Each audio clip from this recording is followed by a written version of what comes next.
Bueno, y ahora sí dijimos todas las voces, y la primera voz que vamos a tener en el programa del día de hoy es la de Nahuel Sosa, que es sociólogo y abogado. Nahuel, Gustavo Idoyaga te habla, ¿cómo te va? ¿Qué tal, Gustavo? ¿Cómo estás? Gracias por la invitación. Bueno, Nahuel, yo quisiera consultarte mientras que me voy ubicando acá en el estudio. El gobierno nacional, el gobierno de Alberto Fernández, vino la pandemia, vimos todas las medidas, realmente estamos bien calificados en materia de vacunación, calificados me refiero en cantidad de vacunas. Es como que el gobierno dice, bueno, ahora planteemos la segunda etapa de nuestro gobierno. ¿Cómo no podés definir vos esta segunda etapa del gobierno de Alberto Fernández?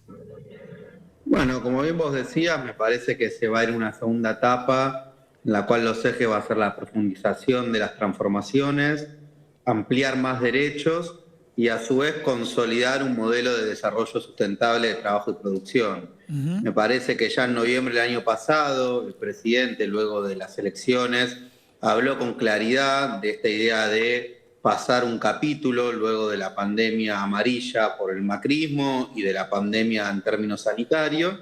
Y me parece que en ese marco hay un eje que va a estar puesto en lo que tiene que ver, por un lado, el cambio climático y la gestión medioambiental, va a ser un eje fuerte del gobierno.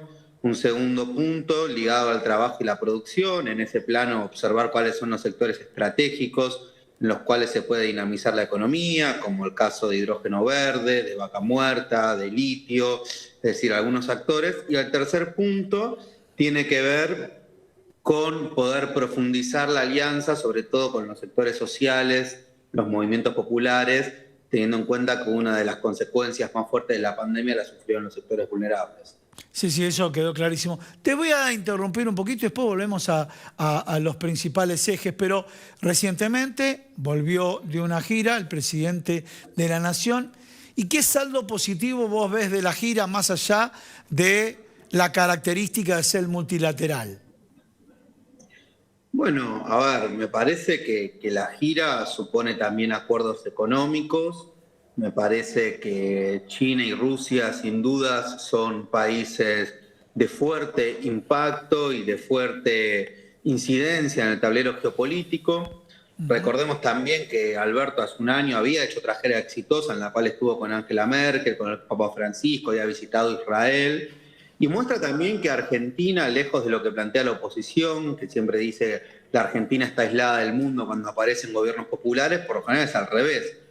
Argentina estuvo aislada del mundo durante la presidencia de Macri, cuando solo tenía relación con un país que era Estados Unidos.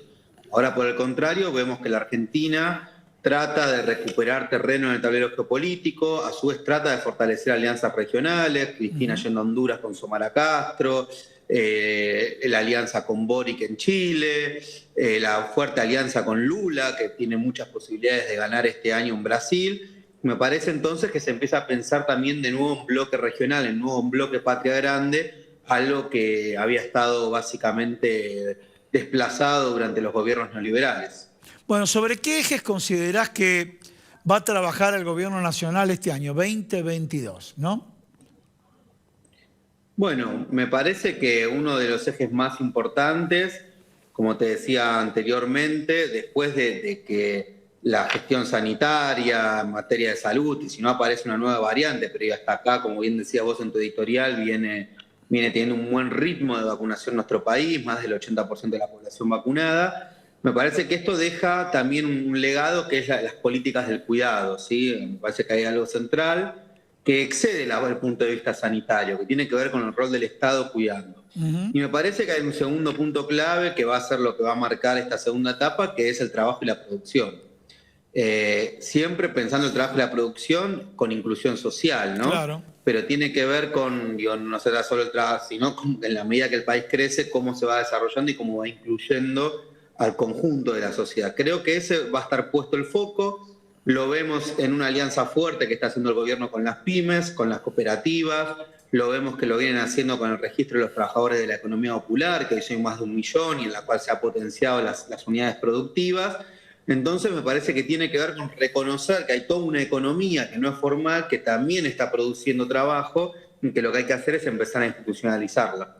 Bien, y los grandes desafíos que tiene el presidente. A ver, yo te tiro uno, pero no quiero focalizarme en eso. En términos generales, te digo uno o dos. Los que escuchamos el día de hoy.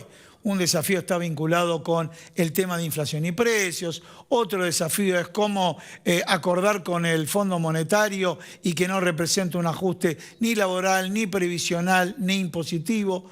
¿Cómo ves los grandes desafíos de este año? Bueno, creo que uno de los principales desafíos, que era la cuestión con el fondo, empieza a vislumbrar por lo menos un primer capítulo de resolución. Recordemos que fue un problema que dejó la pesada herencia del macrismo y ahora empieza a haber una posible solución, ¿no? Solución obviamente parcial, porque siempre con el fondo hay que hablar en esos términos, pero que logra que no se haya impuesto ni las reformas laborales, ni las reformas previsionales, es decir, las recetas clásicas del fondo. Y el segundo que mencionaste creo que es el más importante, que tiene que ver con la inflación y los precios, en el cual ahí hay distintas variables. La primera tiene que ver con un seguimiento mucho más exhaustivo de multas y sanciones a quienes especulan con los precios. Y el segundo punto tiene que ver con el desafío más estratégico, que es cómo desmonopolizar una economía que está concentrada. Por lo tanto, cómo, por ejemplo, en el rama de alimentos, si vos tenés que la rama de alimentos la concentran 2 o 3 empresas, bueno, me parece que ahí el Estado tiene un rol clave a la hora de otorgar créditos a cooperativas o a otras empresas con otras lógicas para que puedan hacer competencia. Me parece que ahí va a estar el punto en un problema como es la inflación, que sabemos que es un problema estructural en nuestro país y que es multicausal. Bien, hablaste de la multicausalidad de la inflación y principalmente la relación del gobierno con las empresas. ¿Cómo la estás viendo ahora? ¿Se va a fortalecer? Porque hablaste de grupos concentrados monopólicos, oligopólicos, son los que marcan precios. Lo tenemos a Roberto Feletti atrás de distintas reuniones para poder contenerlos. Pero a veces es como que de pronto vemos que el sector empresario trata de recuperar la rentabilidad perdida que no tuvo en el gobierno anterior.